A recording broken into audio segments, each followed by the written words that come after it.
Welcome to What's Your Story, where we, Jamie Marco, And Stan Brown. delve into the extraordinary lives of everyday people. Listen in as we uncover the unique tales that shape who we are.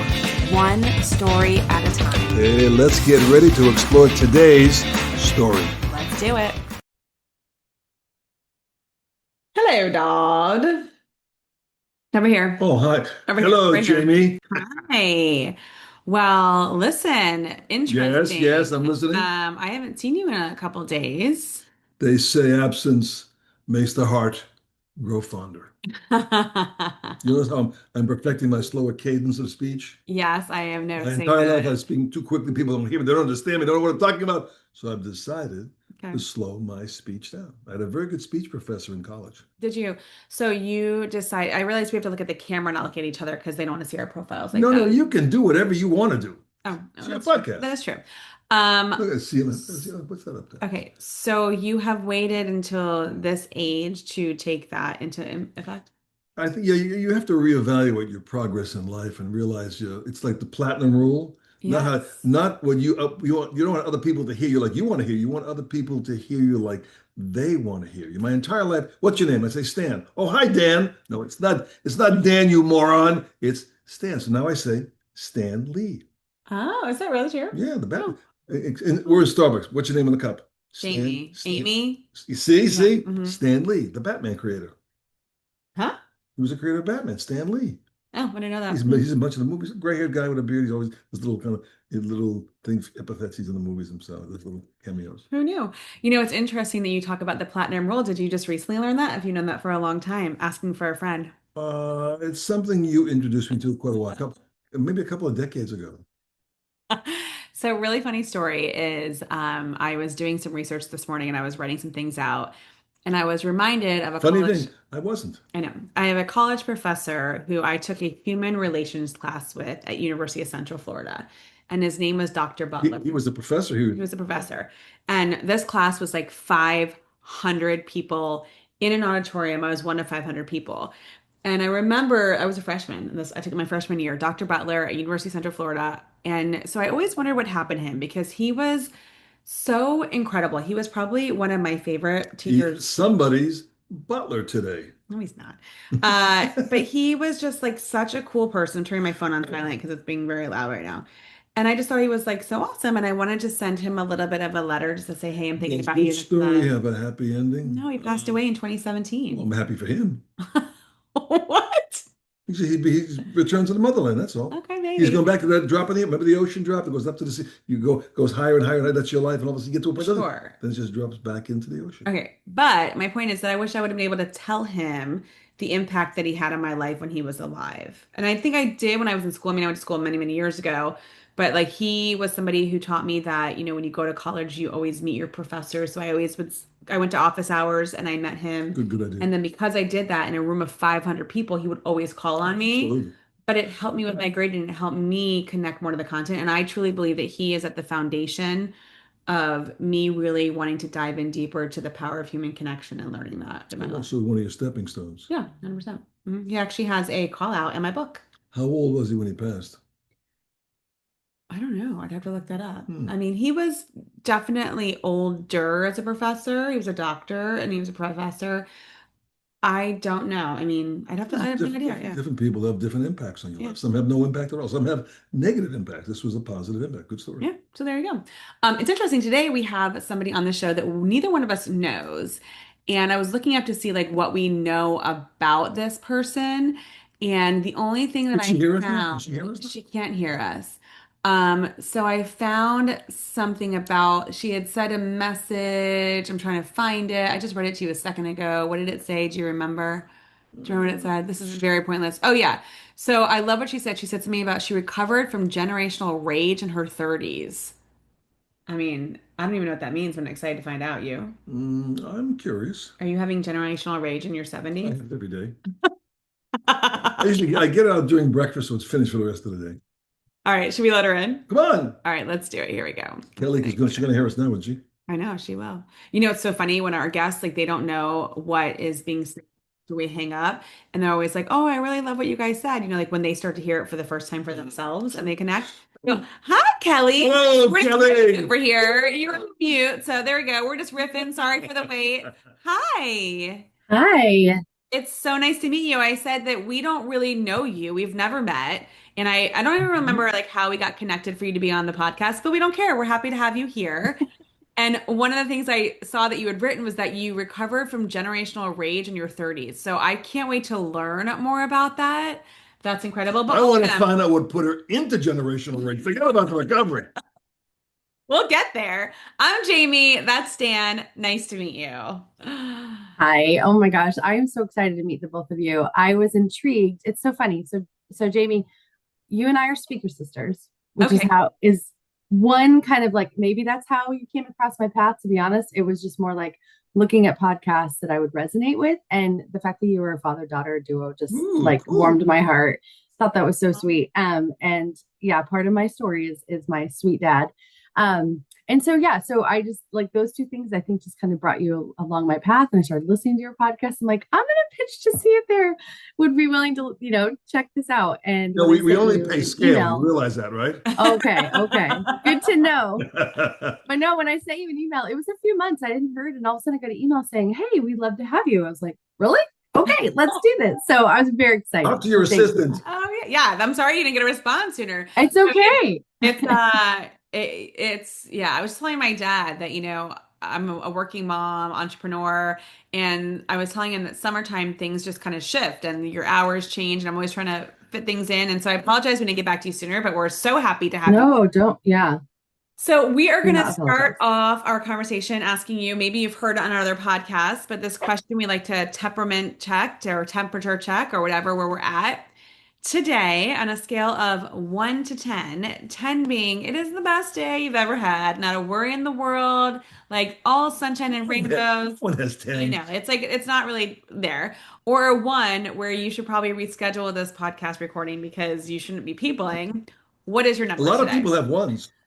I see them. I see them. What's your number? That's a good question. It's only 9 o'clock in the morning for me, so Be I careful. can say You'll be so branded far. in eternity for eternity with this number.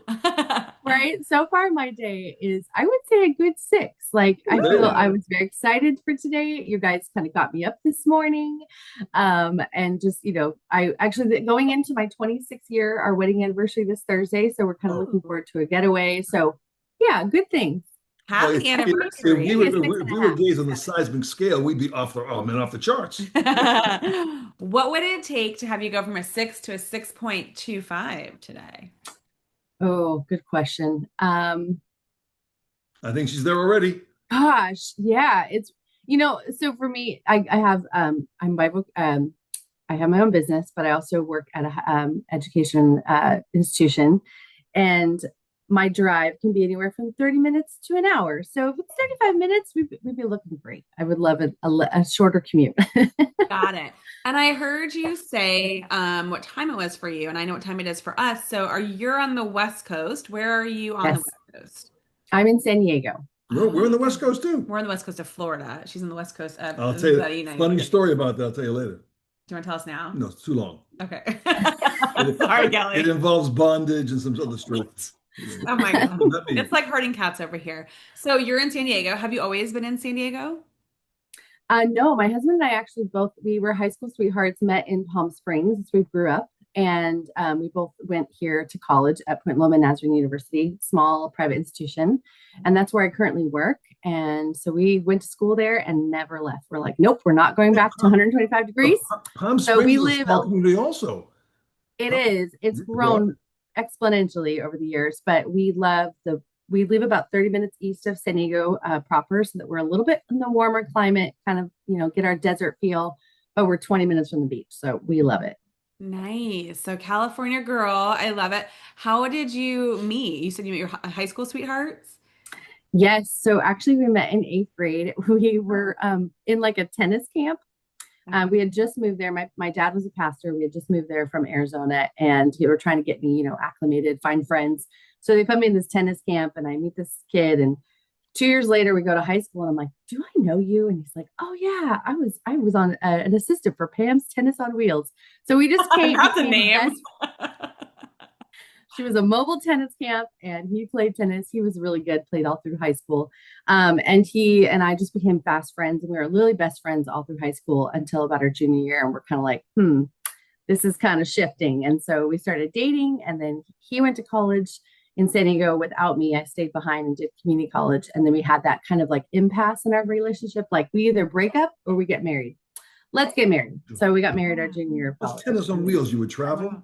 No, it was in high school. No, the woman would travel and it was like at a location, like she would go from like tennis court to tennis court throughout the So desert she valley. would kind of make love in many places. Oh my gosh, seriously. It's true. I am going to apologize for him. Actually, I was actually envisioning like tennis and roller skates. Oh, please, please. So Now, tame. do you both I love still it. play tennis together?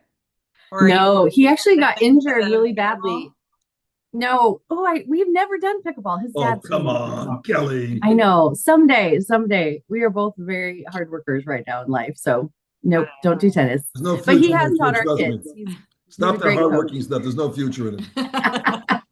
I missed everything you just said because my dad was being rude and interrupting. So you said you're both hardworking and something else about something else. Oh, I said he's a great coach and has taught our kids how to play. So, Got it. Okay, so but you we have not been like a tennis family. got it. How many children do you guys have now? Yeah, we have 3 kids. Our oldest just graduated college a year ago, and our middle just graduated college literally 2 weeks, maybe a month ago, in May. And our youngest is not doing the college route and is a music producer and drum teacher. Yeah. Amazing. Congratulations. 2 girls and a boy.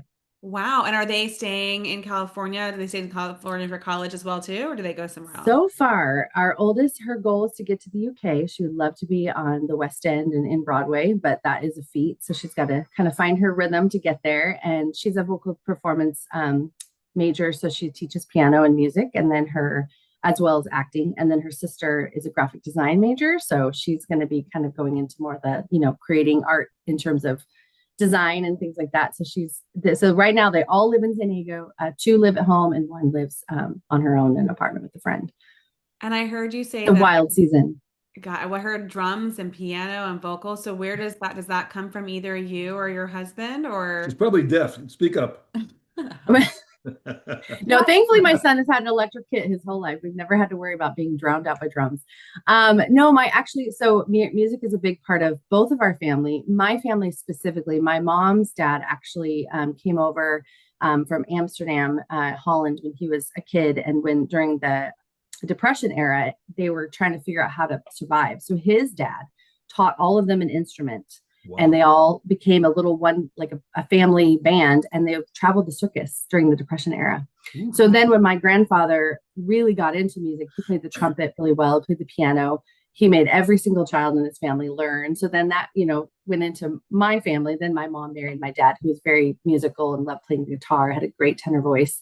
So we became the Partridge family when I was younger, and we traveled on the weekends to different places to raise money, because my dad was an entrepreneur and wasn't doing well. So that was a great way to kind of get the bills paid.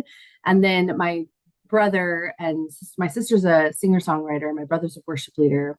I was a worship leader, and my little brother plays bass. And then now my kids. So we kind of have that artistic side in both of our families. My husband's side is more the photography, woodworking, and kind of that, and even cooking, very artistic. This sounds very much like the Von Trapp family. It does. You do. Amazing. Wait. And we're going to throw in generational rage into this ideal situation? Yeah.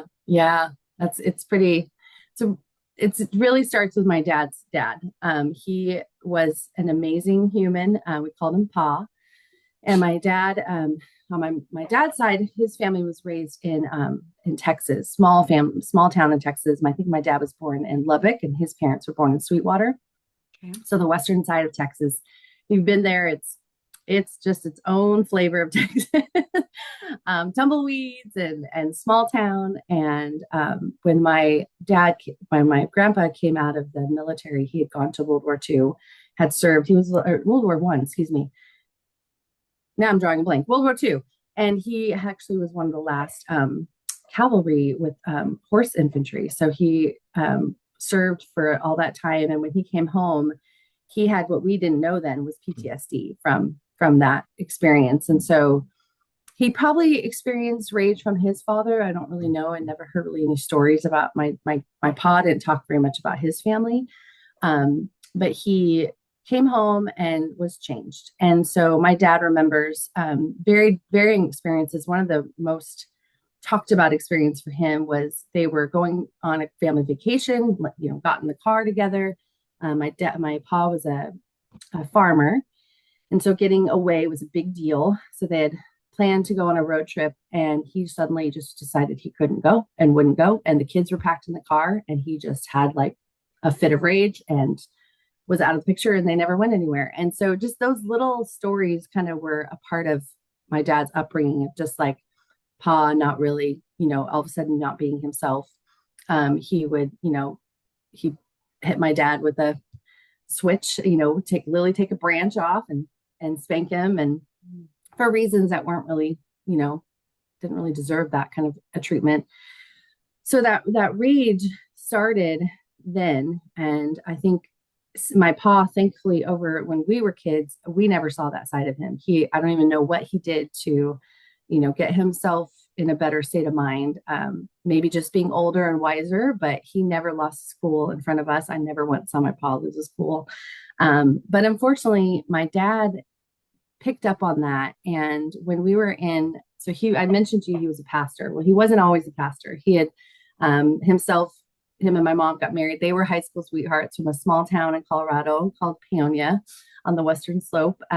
My dad moved from Texas to Crawford, Colorado. His family actually moved him over there because of his allergies were so bad in Texas. My grandpa was an alfalfa farmer, so lots of pollen and things. So they moved to Crawford and met my mom, and he actually got a track scholarship to go to Point Loma, which was at the time called Pasadena. So that's another cool legacy that we have, this university that my family has graduated from. My dad is one of the ones who was the first to go on a track scholarship. So they got married and, lived life.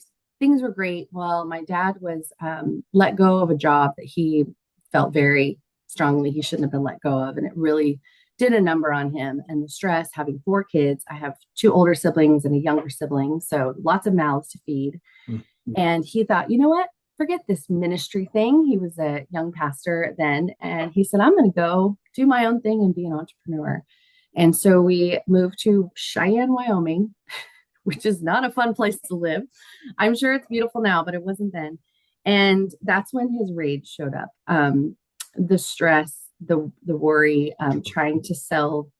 I think he was selling satellite dishes when cable was coming into play. So it was not a great time for that. So kind of picked the wrong thing.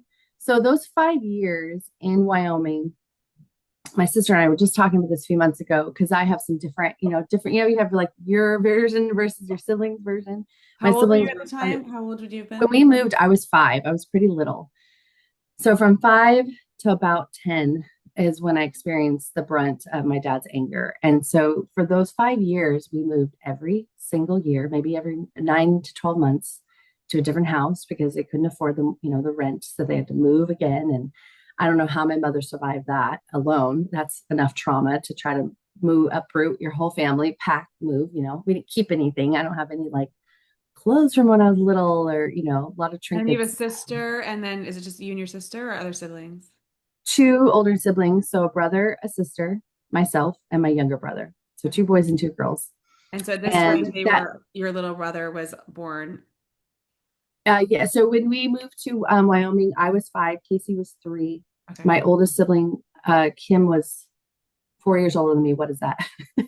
8, 9 and 12. I got it. Oh, 9 and 11. So 4 kids. So, so very young. So all of our elementary kind of season was in that time frame. Okay. Yeah, a very formidable time. And so when we were there, my mom didn't have a college education, excuse me. And my dad had graduated college. He had gone to the Air Force. He had become a teacher and then a pastor. And then now he's like, I'm going to do something totally different. So when we moved to Wyoming, I think it was just survival. My mom was working at a little popcorn shop for a while. Then she got a really good admin job at an insurance company, which she did that for 30 something years. And during that time, my siblings and I, we just kind of were just like, now that I look back, we were walking on eggshells at all times and didn't even know it. So my dad he was the best dad. He is the best. He's amazing. He passed away in 2015. But up until, that moment, we'd never seen anything scary in our home that I could recall. And within 6 weeks of moving to Wyoming, my oldest brother, took the brunt of the majority of the anger and rage. But if, he was stressed, he didn't have enough money to feed us. He didn't have enough money to live. And so something would set him off. We would never know what it was. It would just be something. And he would just turn into a scary, raging, angry, he would spank us really hard or toss up the stairs or, just really scary things. And when I was little, there's pockets of good memories while we were there. We had a lot of great community when we lived in Wyoming. But I do remember there was always this like constant tension. You just didn't know what you were going to get today. And it's manifested in a lot of ways as an adult for myself. Oh, sure. And so, you don't know what those things are going to be until they start. And I don't think my dad knew his pain from his dad's experiences until this moment. So the coolest thing is there's a redemption side of the story. My dad, for 5 years, we lived there. We moved every 9 to 12 months. And, as a kid, we're like, oh, we get a new house, we get new rooms, and we get all this new stuff. And over time, it started to really wear on us. And even my siblings would get into really big fights and I would watch them get angry. And so it's just like this, there was just never any peace. Yeah. Mm-hmm. So one year, I think it was in 1989, I was going into fifth grade, or I was ending fifth grade, and my mom was doing our taxes. And she looked at my dad and she said, Larry, you made less this year than you did as a first-time youth pastor in Oregon, which is where we come before, which is a first-time youth pastor. You get paid peanuts. Yeah. So he was getting paid as an associate pastor before he was let go and was angry and, staved off all ministry and all the things. And she looked at him and said, you're making less than you did, 5, 6, 7 years ago, or 8 years ago. And it was a wake up call for him. He realized, I have drugged my family to this place that, is not doing anything for us. And he really, honestly, he turned back to his faith and he said, God, I will do whatever you want from me. Wherever you want me to go, I will do it. I'm done. I'm done running. So he was 40. I remember his 40th birthday that year. He kept telling me he was 29. I believe he was 29 for like 5 years. Every birthday he was 29. Then all of a sudden I'm like, wait a minute, you're 40? What happened to the 29? So he had, a lot of people have a rough year at 40. You think you're going to be at a certain place in life. Yeah. And here he was absolutely broke. And so my brother was in high school. My older siblings were in late junior high, early high school. And we made the move to Lake Havasu City, Arizona, which is another small town. You had one high school, one middle school, like 4 elementary schools. And he went back to being a full-time pastor. And so he became a lead pastor. And I remember loving that place. Lake Havasu holds a special place in my heart for a lot of reasons. One, it was a beach town. We could very walk everywhere and therapy. Yeah. So fun. And but my dad recovered from his anger during that season. So the rage dissipated. Well, he actually went to recovery. So there was a program in Phoenix, Arizona, about 4 hours from where we lived. And the gentleman, let me back up a little bit. There's another piece of the puzzle, which is actually something I didn't learn until almost 20 years later. Wow. My dad had invested and tried to make this company go. So he had borrowed money from the bank. It was probably about a maybe $20,000 loan, $15,000 loan to pay for his equipment. He was trying to sell these satellite dishes, cables going in. He was driving money. That was like back at, that was a lot. That's a lot. Right. Yeah. Today too. So, right. It's a business loan that he was like, okay, I gotta make this happen. Well, he didn't make his quota. He wasn't doing well. He couldn't pay the loan, and the bank called him out on the note and he couldn't pay it back. So he had to file bankruptcy. Well, then because he said he had the ability to do so, I'm not sure the exact details, but basically he was convicted of fraud, bank fraud. And So this is where he was at in that spring of 89. He was convicted of bank fraud, potentially going to go to jail, bankrupt, just like at his wits end. Sure. And then my mom tells him, you are more broke than you were 8 years ago, So an amazing situation occurred that he had reached out to. I don't even know if he sent his name to lots of different districts or what, but we're affiliated with the Church of the Nazarene, and that's what the school he went to was affiliated with that same denomination. So that was kind of his lifeline. Like, okay, I'll go back to the Nazarene church. I'll find a job that way. So a gentleman by the name of Dr. Burke, he took a chance on my dad and said, okay, we'll bring you over here to Arizona. And my dad went back. I did not know this for 20 years. He went back every couple of weeks to be at his arraignment, and he was put on probation. Like, he never served time. But he did have a record that he had committed bank fraud. And this gentleman, Dr. Burke, took a chance on this man and gave him an opportunity to go back into the field of ministry, which is wild. Like, to be like, I'm a pastor.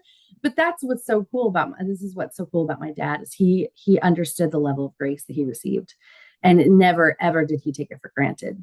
So we moved at Havasu. Within a few weeks of that, maybe about a year, Dr. Burke helped him find a recovery program for his rage.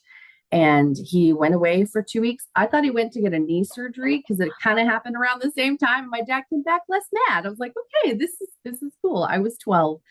And so it didn't cure him. It was a long road, but my dad never never physically harmed us again.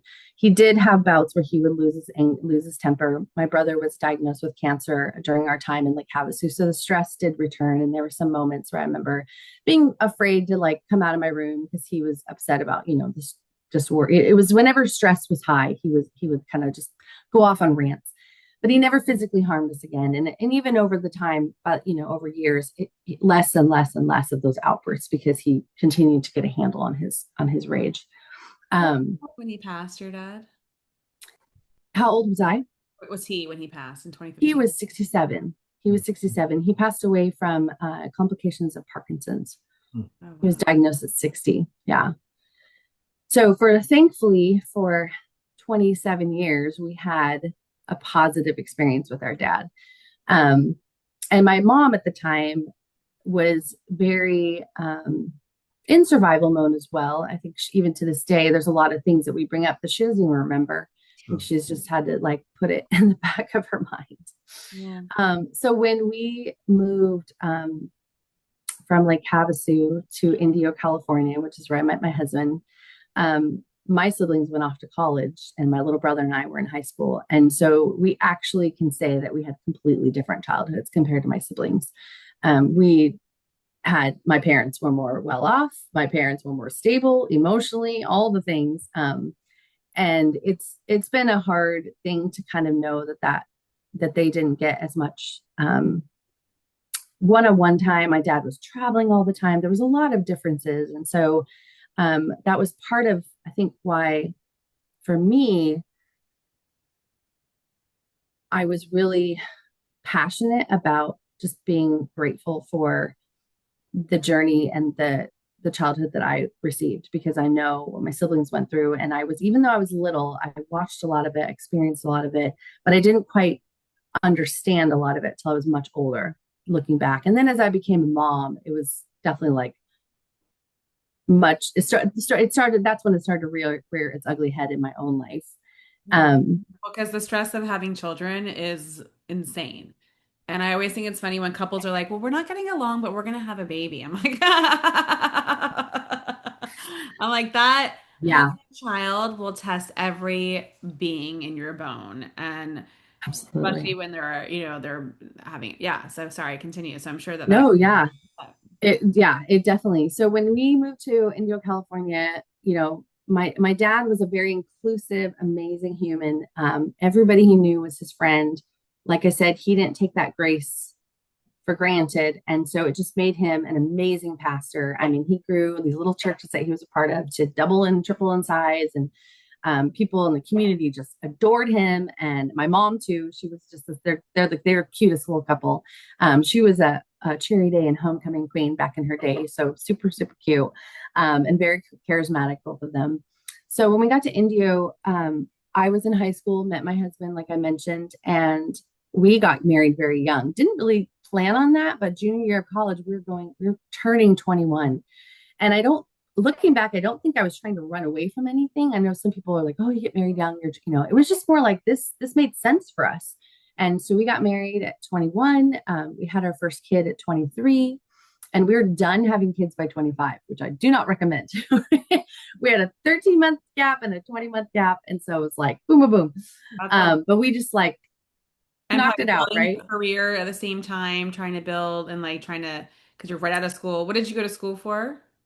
Well, I was a child development major. My husband was a computer science major, so we actually focused on his career, and we sacrificed a lot for me to stay at home. So I was a stay-at-home mom for 14 years, thankfully. But it was like we lived in a little two-bedroom apartment. We had one car. Like there was a lot of things that we did to kind of, and we lived in San Diego, so it was like we moved back home. We had support. It was like we're Yeah. doing this thing. So in that season, here I was 22, between 22 and 25, married, having young kids, and none of our friends were having kids. And I think this is another layer that kind of added on for my own kind of health and wellness as a new mom. All of our friends were, doing the career thing first, traveling, they had kids 10 years later. And when my son was born, um, that was when the stress really tipped for me. And looking back, it's over the years, I started to lose my temper with my oldest. She is our sweet, artistic, amazing, bright, and beautiful young girl, but she is either life is amazing or life is horrible. So when she had a toddler meltdown, I would have an adult meltdown, and it would just set me off. And I would scream and holler and just do things. I mean, I just, to this day, it's so hard for me to even say out loud, like the rage that I suddenly it's like a switch Yeah. just kicked in. And I'm Only a like, parent can understand. right? Like you just make me so mad. But this being angry to rage is it's such a, it's a shift. It's a click of a switch where you're just like, you're seeing yourself be so angry and you want yourself to stop, but it feels so good to be this angry because this feeling needs to come out of you. And that was something that it would end, and I'd be like, oh, What I do. I'll never do that again. We're not going to lose my cool like that again. My husband never saw me do that ever. Not once. Not once did I ever do it in front of anybody except for my children. And every year that passed, my oldest, when she was 3, is about when I had started having my episodes, if you will. Every year that passed, I kept thinking, if I can just get a handle on this, the less trauma I'm going to have, I'm going to curb this, I'm going to break the cycle. And because in my mind, I was 12 when my dad had recovery, and I knew, okay, this is rearing its ugly head now. So maybe if I just get a handle on this before they reach age 12, we'll be fine. And every year, it wasn't all the time. It was maybe once every 6 months or once every 3 months, but I would have these episodes that I would just lose my mind. And at age 32, so 10 years later, my daughter's 12, I was just so bummed that I was still in this cycle. You're stuck. And it was happening less often, but then it was happening. I was getting more, and my kids were middle school, they're mouthing off and so I remember, my youngest, who was 10, 9 or 10, really losing it with him. And actually, this is gonna be really hard for listeners to hear, but I actually like one time lost my mind so much that I picked him up and was shaking him upside down by his ankle. I don't even know why. I don't even know what happened to this day. And we've had conversations and he barely remembers it, thankfully. But I remember just going, I cannot do this anymore. I cannot do this to my children. Something has to give. And I remember just feeling so overwhelmed with grief and anger and fear and embarrassment and shame and all the things. And I'm in the middle of a diet book. This is so weird. And I'm taking track of what I eat. And so just a little sidebar. I was a surrogate 3 times during after I had my kids. We I just loved being pregnant. I was good at it. If you can be For a good at circuit something like three that, times. surrogate 3 times. Okay, And so first of all, your hormones are probably like all over the place. So yeah. that's a Well, whole. pregnancy made me stable. That was kind of why we're like, let's just get you pregnant again. But we don't want any more children, so let's help somebody else. So Man, I wish I keep would in have mind, known you like 9 years ago. God. pregnancy was like, let's just get Kelly evened out. So and I'm trying to remember why I was telling you that. I was just like that was kind of where I was. Like I'd had my second surrogacy. That's what it was. I was trying to lose the baby weight. I'd had twins and I'd had a C-section and it was like a whole different journey. And I'm like, whoa, this is really hard. And I was having a really hard time losing the weight And that baby after was those for babies. someone you were like that's a whole other podcast we'll bring you back for. Wow. Okay. Amazing. So I gave birth to 3 kids for the same family. So they had a little girl and a boy and girl twin. And I was a couple of months down the road after having the twins. And I was just like, man, I got to figure this out. This is, my body just doesn't feel like myself. And so I start this diet book and I'm, eating certain ways and tracking what I'm eating, why I'm eating. And just for some reason, one day I had this, I don't even know why, but I just had this aha moment. I'm like, I need to call my dad and tell him I forgive him. I don't know if I've ever done that. I'm still not going to be able to not cry. Um, I remember literally putting the book down, walking to my room, calling my dad on the phone. And I just said, Dad, I need to tell you something. I said, I have been working on myself. I'm working on trying to get over some rage issues. And I don't even know if he knew I had rage issues, to be honest. And I said, I am finding that if I can, there's some moments in my life that I keep recalling and I keep feeling really sad and scared and angry that I remember this moment that you put me through. And one particular moment was when I was 8 or 9, he had tossed me around the kitchen, like banging me into the cabinets. And it just kept replaying like a movie. Couldn't make it stop. And I just told him, I said, I know that my journey of rage is my responsibility, but I need you to know that I forgive you. And I know you've done everything in your power to redeem what we went through. And he was just like dumbfounded. He's like, oh my gosh, Kelly, thank you so much for saying that. And, we talked a little bit about where he was and just how he just, the amount of stress. And he was so sad that, he couldn't get a handle on it for so long. And I just, it was a little bit of a breakthrough. Wasn't It's a like the start. thing, like it didn't just go over. Oh, okay, no more rage. And a couple of years goes by, and it had a few more episodes, if you will. And my 35th birthday. So I take that back. My daughter was younger than that. So when I was 35, my kids were 10, 9, and 8. When I was 35, I just was like, I just had this, I don't even know. Every time I had these moments of like premonition or I'm going to do this thing to make this rage go away. I don't know where these ideas came from. They just kind of came out of nowhere. And this one particular idea was like, okay, I'm turning 35. Something about being 35. I'm like, I think it's maybe, that feeling of I'm getting closer to 40. My kids are getting closer to 30. All these timestamps in my brain. And so my little brother happens to live an hour outside of Cheyenne, Wyoming. He moved there about 10 years ago.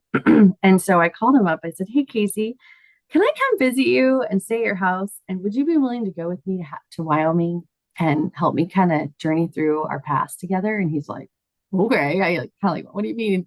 So I go and I stay with them and never had I flown on a plane alone. I'd never been on a trip alone. I'd either had my family with me or my husband with me.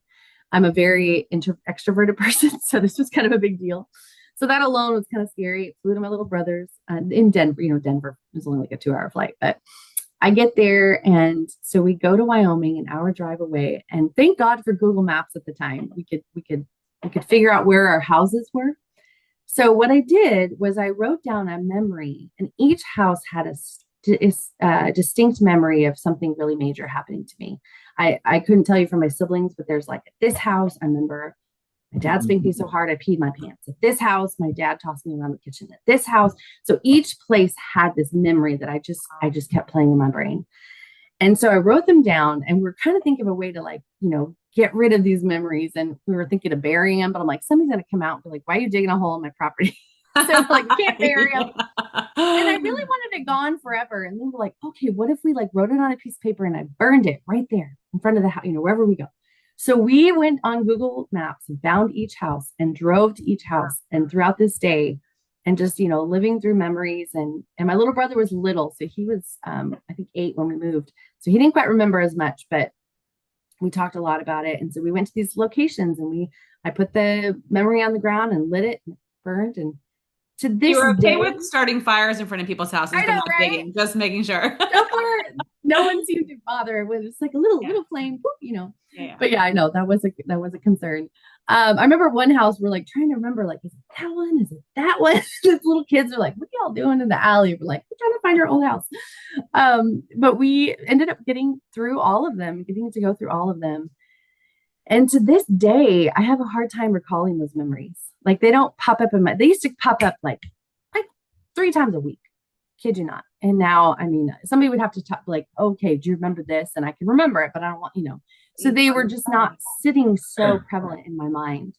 That's great. And yeah, it was amazing. And I do, and as a believer, I do believe that there is a lot of the Holy Spirit as a part of this journey for me, because I think those moments of like, go do this thing was not my, Sure. My own intuition. And where it finally came to a head, and I apologize, I got the story a little bit backwards. My son, that shaking moment was the pinnacle. It was my last surrogacy. So by this time, it was after my 35th birthday. Jackson was 10, Clarissa was 12 and a half, going on 13. And I'd had just this, like, I don't even know what happened, but I remember throwing the book. I remember freaking out. I remember shaking my son this one day, just like, oh my gosh, it was While just you bad. while you were pregnant, correct? No, I wasn't pregnant anymore. It was after my last surrogacy. But I remember now, like in the timeline that I was telling you, with the shaking story for my son was he was 10. So that means it was after my 35th birthday. So I was done being pregnant, if you will.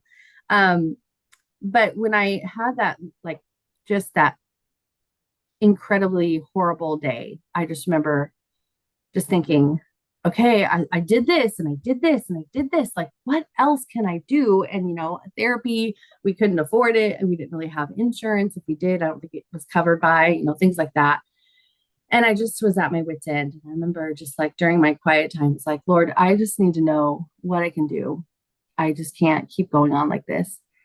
And a friend of mine who was a pastor at the time was our young adult pastor, and he was just one of my favorite humans, and just really had a way of sharing the Bible that kind of made sense to me, that was a little less like legalistic. And we were going into the season of Lent at our church community, and he was kind of one of those people where he hated, and I picked up on this, and I still am like this today, where it's like, for Lent, a lot of people are like, let's give up chocolate for Jesus' sacrifice. Let's give up. It's like, really? That's what like, let's give up something a little more. And so he had this full-on sermon the week before our Ash Wednesday service, which is where you go. I had never been to an Ash Wednesday service. It wasn't something I grew up with. And he was talking about how when you are asking to give something up, it needs to be something that you really need God to take handle on. Yeah. And I thought, oh my gosh, anger. I need to ask God to take away this rage. Like, there's nothing left today, but I got to, I'd even made pacts with my kids, and we'd gone to ice cream. I'm like, Mom's signing this, and that happened like 3 times. My poor children, I'm like, I'm so sorry. So I go to Ash Wednesday, and I do the little like cross on my forehead, and I say, okay, Lord, I need to let go of this anger. I need you to take away this rage, because I can't. I've tried everything, and I've come a long way, but it just keeps rearing its ugly head. And 40 days, you spend 40 days. That's the journey from Ash Wednesday to Easter Sunday. And to this day, I have not lost my temper. Wow. with my Kelly, was husband. there any incantation during that 40-day period? Any revolve and just keep saying it? I just every day, just like I journaled like feelings. If I got angry, if I, let myself get away, if I, I just journaled those 40 days. And there was like a devotional that our church was doing together. I can't remember what it was, but just kind of the journey of the cross kind of stuff. And so I remember, being very, very present minded about this. Like it was almost like it's like when you're trying to, stop eating something, Sure. it's like, no, you really have to stay on the course. Yeah, the Like awareness. you can do this. And I kind of was afraid that, okay, when it's over, that I'm It's going to go coming right back. back to it. And every year after that, I just and I think part of it too was I started to talk about it. I started to tell people. I told my husband, I said, honey, I need you to know that for the last 10, 12 years of our kids' lives, I've been a monster. And he had no idea, like the kids never went to him or said anything about it. No, he knew he knew I had a temper. Like I would, raise my voice and holler, and but he never knew I was ever physical with our kids or slam doors or threw things. He never knew that. And the kids never said anything about it. And he traveled a lot, so I was home by myself for weeks at a time with them. So it was usually those were the moments when I really was at my wits Your end. wits Was end. I'd been, yeah, I was, single parenting for 2 or 3 weeks, and he was in Australia or wherever. So yeah, it is pretty crazy. And I don't think he was completely unaware, but I don't think he quite knew the magnitude and the severity of how angry I had become. Did you have these episodes And during the surrogacies also, or no? no, like I said, when I was pregnant, I was stable as that's why we're like, let's just get pregnant again. She'll be fine. Yeah. So no, I never did. Out of curiosity, how did the kids respond to you having someone else's baby? Was it unusual for them, or Oh my gosh, they loved it. They thought it was the coolest thing. They thought it was so. I remember when my son was 4, I was pregnant with my first surrogate baby, and the dentist was working on his teeth, and he's like, "Oh, are you gonna have a sister or a brother?" He's like, "No." Oh, you're gonna have, he's like, your mom's gonna have a baby. And Wednesday, he's like, it's not mine. They're like, what? It's like, I'm caring for someone else. He was just very candid and just thought it was so cool. It was any it was cute. connection It with was that like a family? niece and nephew. Any connection with What? the family today? No, oh yes, we do see each other every all 3 surrogate families keep track, usually like texting, Christmas cards. We did see the other family for a while when our none of our kids were all so scattered, but now they're in sports and our kids are working, so we don't see each other as much. But yeah, we saw each other every year throughout that season. It's really cool. So I'm Yeah, curious, my oldest surrogate is 17. this was a while back for Lent, that's what you gave up. What did you continue giving up for Lent each year? Because if it It's a was good so, question. like what was it that you committed to?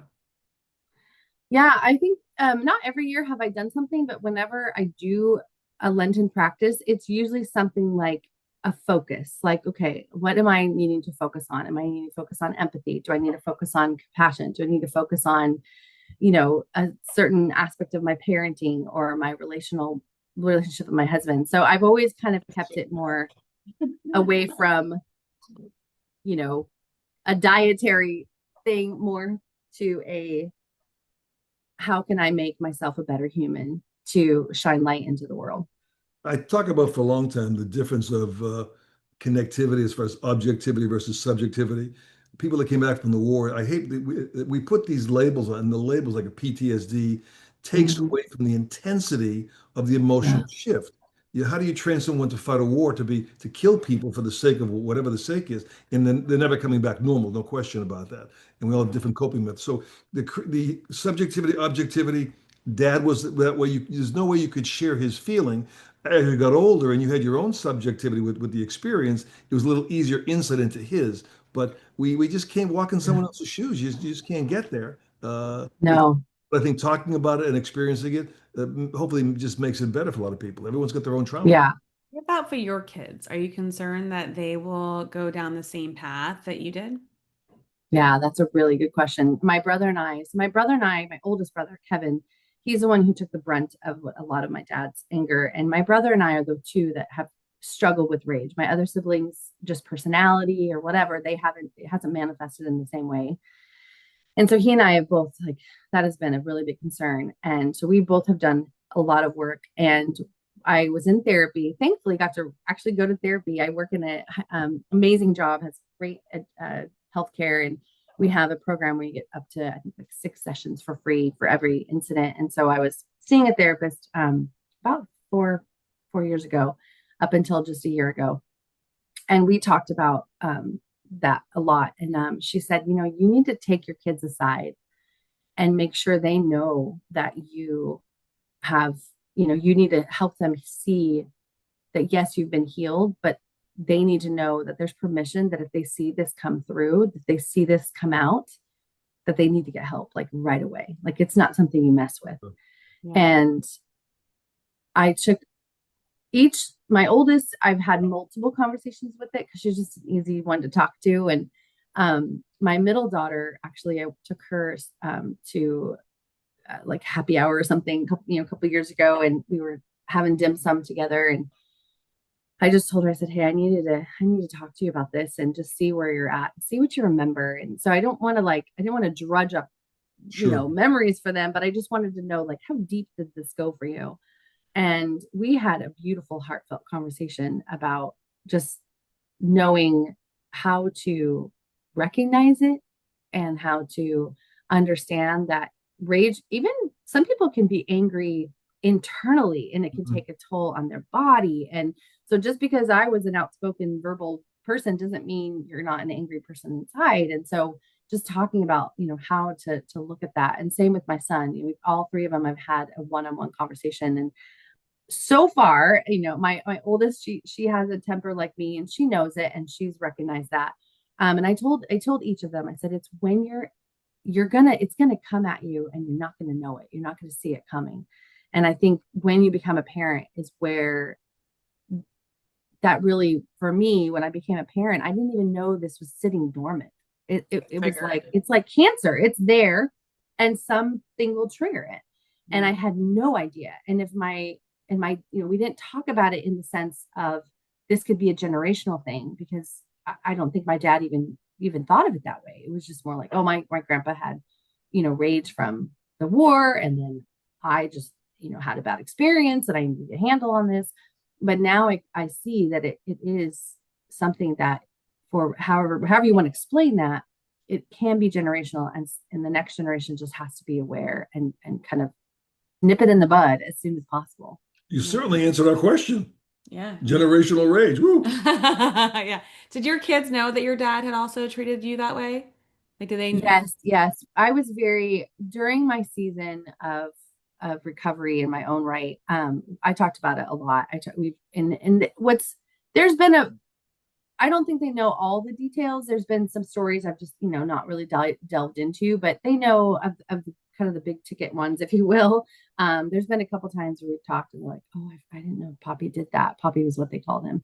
So I kind of don't want to tell them everything because they love their Poppy, and he was not this with the man they knew, similar to me knowing my pa. I never knew that part of my pa, and so same with my kids. They never saw their puppy lose his temper. And the best part of my story, I would say, is this is the gift that I didn't even know I was going to receive. Me calling my dad in my 30s and saying, I forgive you, was huge. I know a lot of people who didn't do that or don't get to do that. Or, even my own dad, he didn't get to say some things to his dad before he passed. He passed away in a convalescent home from complications of diabetes. He had lost both limbs and Jeez. he was in his 80s, and my dad raced home to say goodbye to him and had some last words to say and didn't make it by minutes, and it just haunted him for years.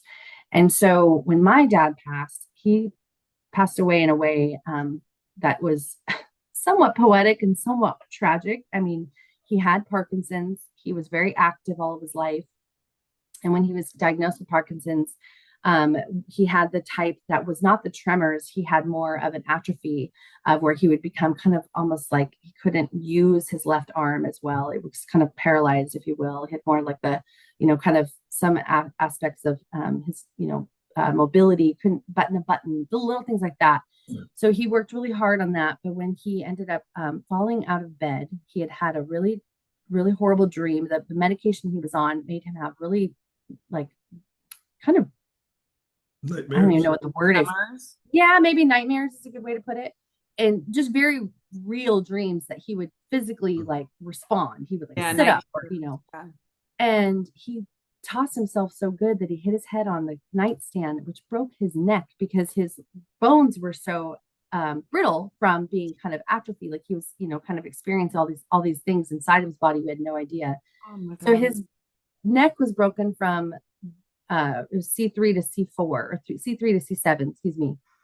His vertebrae that were broken.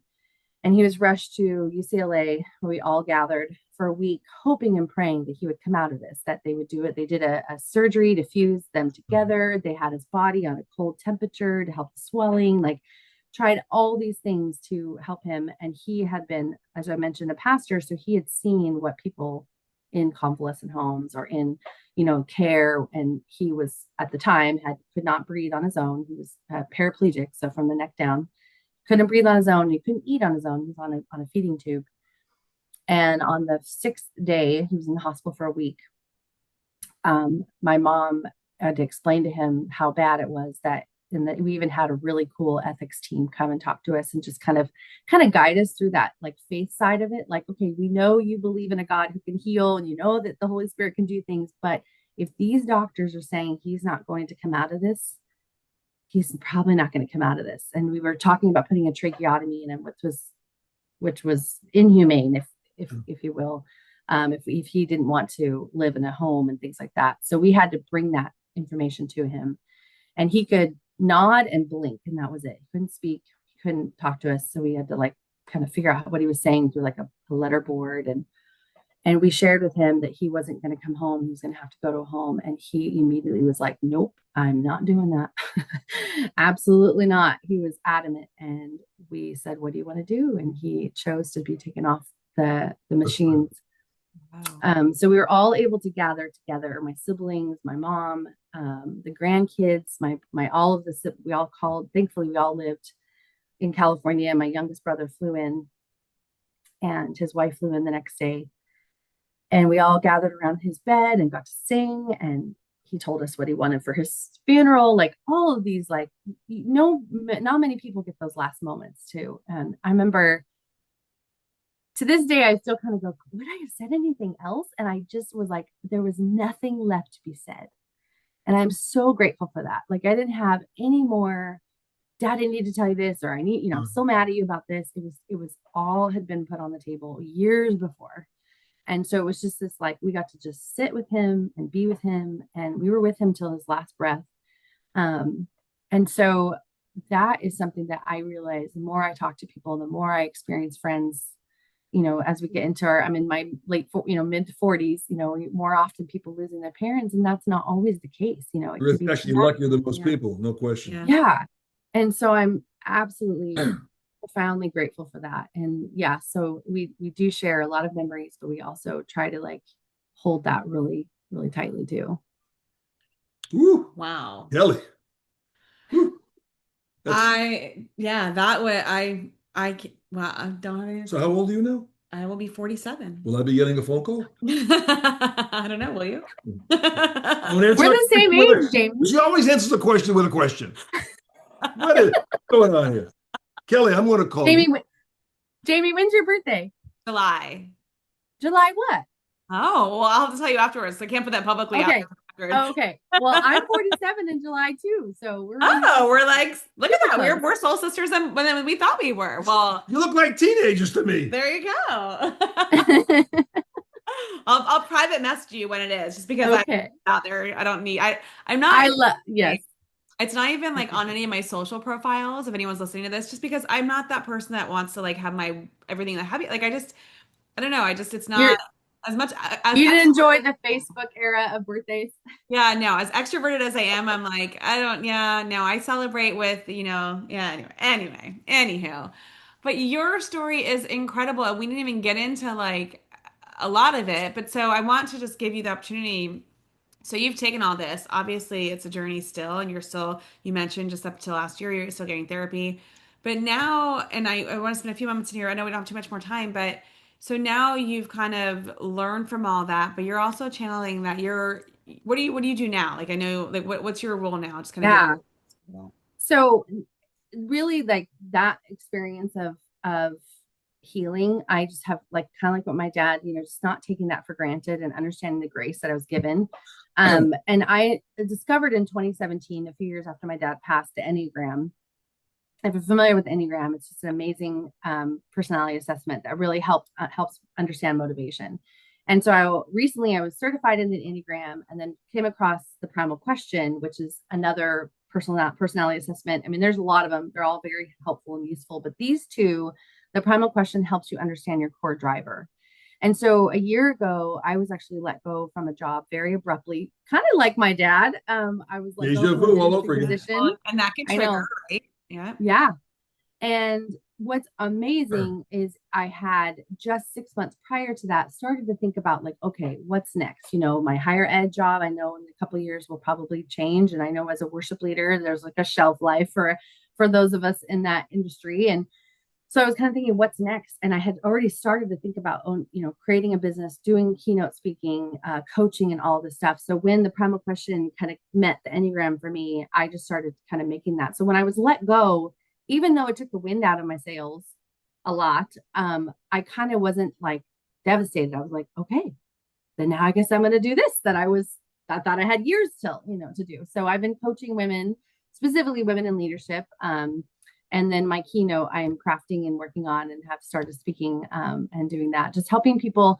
Now that I've come where I've come, a lot of it came down to confidence. I didn't have a lot of confidence because of the rage that I experienced. And so understanding the self-awareness, I mean, that was a lot of work, a lot of self-awareness to understand who I was, and, the generational trauma, all these things that come into play of like who I am as a person and how I show up to the world. And so I've been able to kind of use the Enneagram, the Primal Question, and take all that into my coaching as well. And so I'm just very passionate about helping women kind of lead with clarity and confidence. Well, the I love exciting part that. is people faced with the same set of circumstances don't survive like you survived. You never gave up. People can get really mad. You think life can get crazy. Your resources are limited. You got this problem. How do you deal with it? I mean, you came through the other end pretty much intact. Most people, it doesn't happen to. Yeah. Yes. Yes. Very true. Thank you. Congratulations. Wow. Yes, I think Thank you're you. incredible. And I hope that our paths will cross again in the future. If there's anything I can do to help you, you know, grow or do whatever, you let me know. I think it's the more people Thank that get you. out there and talk about just what they're passionate about or how they can help others.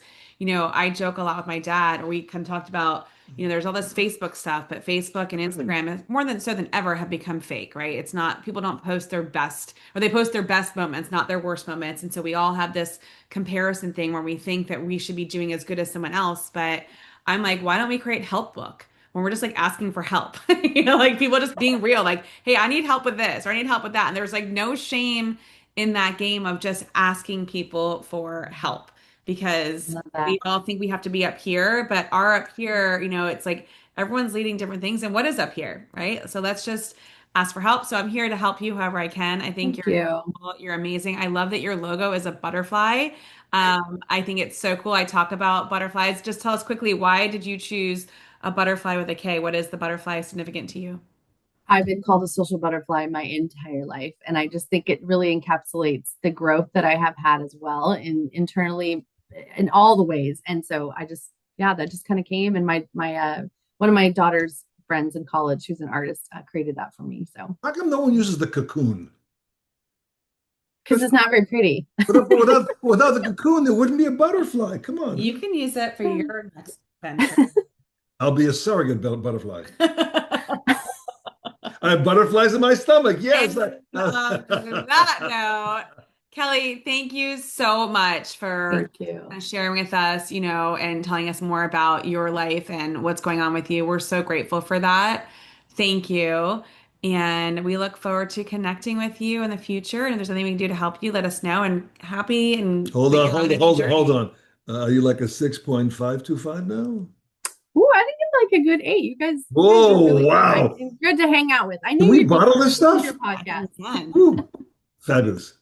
Great, great talking. We appreciate you, Thank you. Kelly. Thank you so much for being here. Bye-bye. All right, bye. Bye. Wow, what a story, huh, Dad? Being the capitalistic pig that I am, I think we should bottle our conversations and sell them with my bathwater. You find that humorous? It's the rage. I won't mention her name, but it's the rage. You are sometimes the things that come out of your mouth. I'm what goes on up in all of Okay, there? with my shower gel. Life is totally, folks, life is totally absurd. You do it, you love it, you start it, you finish it, you go out there, whatever, it's different. It's But I love that I mean, like, I would have never guessed that's where our conversation was going to go. And that's the cool thing about this podcast is that we never know where it's going to go and because everyone's story. three surrogacies. That's cucamonga. That's I would never amazing. do that. I hated being pregnant, but that's amazing. I mean, like for someone like myself, we couldn't have any more kids. And so that was one of our options thinking about doing that. We end up choosing not to. But I think that it's like so did you give 10 months of your life to somebody else and to provide them with a new life? And then she had twin. I mean, that's amazing. And what an incredible human and a story that she has to tell with all that generational trauma and then rage. And then, I mean, wow. I hope, listener, that if you are listening to this and that if you connect with Kelly's story or there's something there, that you reach out to her because I really truly believe that when we ask for help, we it's just I don't know what I'm trying to say, but just ask for help. Don't bottle things in. And unfortunately, I know there's so many people who might struggle from some of the things we've heard on different conversations. We've had, unfortunate things that have happened with other guests. We've had abuse, we've had neglect, we've had death, we've had loss, we've had obviously this rage. And that's not what these stories are all, meant to be about, but we don't know what these stories are meant to be about because they're your story, not ours. That's And it's why we incredible. call it What's your What's Your Story? exactly? Hmm. All right. Thank you, Kelly, again. Thank you, listener. And until next time, Dad, any sign off words? Peace out. Bye, listener. Thanks for listening. Bye-bye. Hey, thank you for tuning into today's What's Your Story podcast. To learn more or share your story, go to jamiemarco.com. That's